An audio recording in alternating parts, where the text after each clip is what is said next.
Hey guys, I just want to do a quick update video on the Joolca shower awning. Now, I've been testing this out for about 6 months now, and I really wanted to love this shower awning. It was something I always wanted to try, but unfortunately, it's not good. Don't get me wrong, as a shower awning, it's still great. It has some fantastic features that no other shower awning has, so I can't knock it on its features. Even the quality of the shower awning itself is fantastic. You can't see your shadows or anything through it. The zips are great. A majority of it is fantastic. There's just a couple little things that are really niggled at me, and I've had to share with you. I have to be honest. This product was given to me about 6 months ago to review, which I've done in the past. And I was also honest in that review as well. There was a couple of things that annoyed me, which I mentioned in the review. Some more positives I love. This roof is really easy to fit each time and rolls back up really easy. It all folds back up into the bag really easy too. There's plenty of room. Whereas my previous kick-ass shower awning, that was my biggest downfall with that one, was that no matter how tight you did that up, you struggled to fit it back in that bag. That bag was just too small. Even with it, when you took the roof off, you just struggled to close that bag up. I could have made that bag a little bit bigger and that shower awning would have been just about perfect. The only other downfall to the kick-ass shower awning was it had these brown sidewalls and you could actually see your shadows. If you were in there, people could see your shadows from the outside. Whereas this one here, being so dark, you cannot see anyone's shadows at all. Now, I will continue to run this for quite a while and see how bad it actually gets, because I do like the features of it. But now let's get to what you want to hear and actually what's gone wrong with it. First of all, the latches, when you were setting it up, and you bring it outwards, you have to wiggle it for quite a while and play around with this latch before both of them will sort of engage. They don't snap straight into place, whereas my old kick-ass one was just on a hinge and that would just lock in instantly, whereas this is a lot more fiddly. It's still a good design, like it does its job, but it's just not as quick and easy as other awnings. We're not going to run through all the features of it right now. If you want to see all the features, which I love, check out this video here, the original review.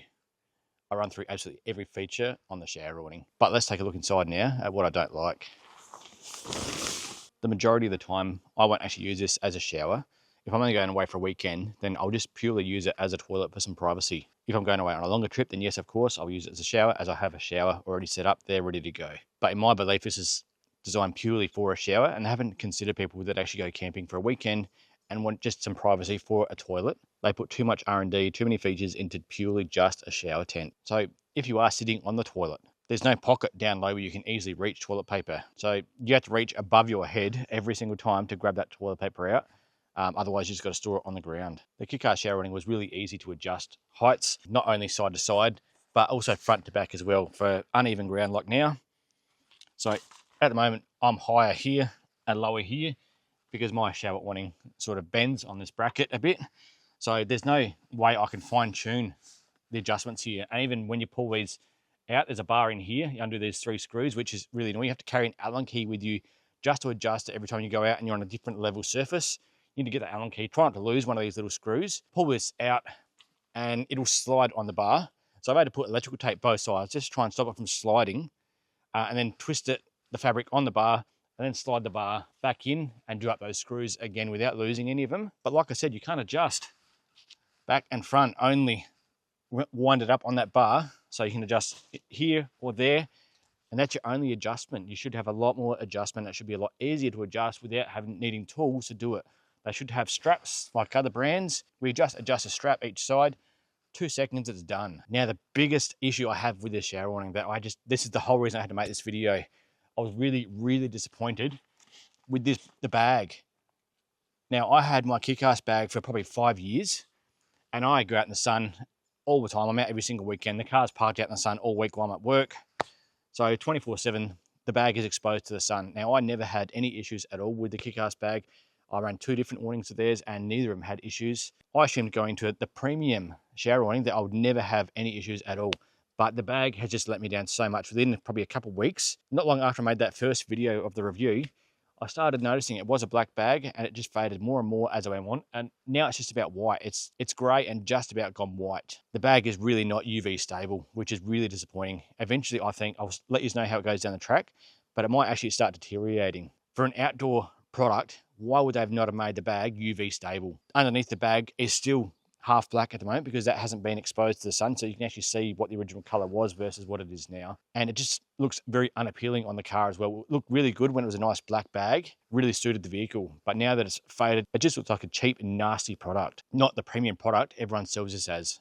Now, even though the zip is great quality as well, there should also be more zip so that you can choose how you enter the shower awning.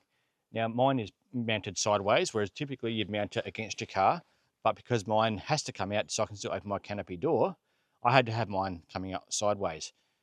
So I should be able to open the zip here. There should be a zip here. There's no zip there. There's no zip here, but there is one at the back corner. So two opposite corners, there's a zip. They just haven't thought this through. Also, I noticed when I was setting it up today, they have a pole running through here to keep this nice and stable with the roof as this comes down. But the stitching is already coming undone there, and that pole was actually pulling out. And I can just pull straight out of there. That's come undone. That's not a $700-800 product. Now, I will still leave that other review video up there because I do mention the good and the bad that I had at the time with it.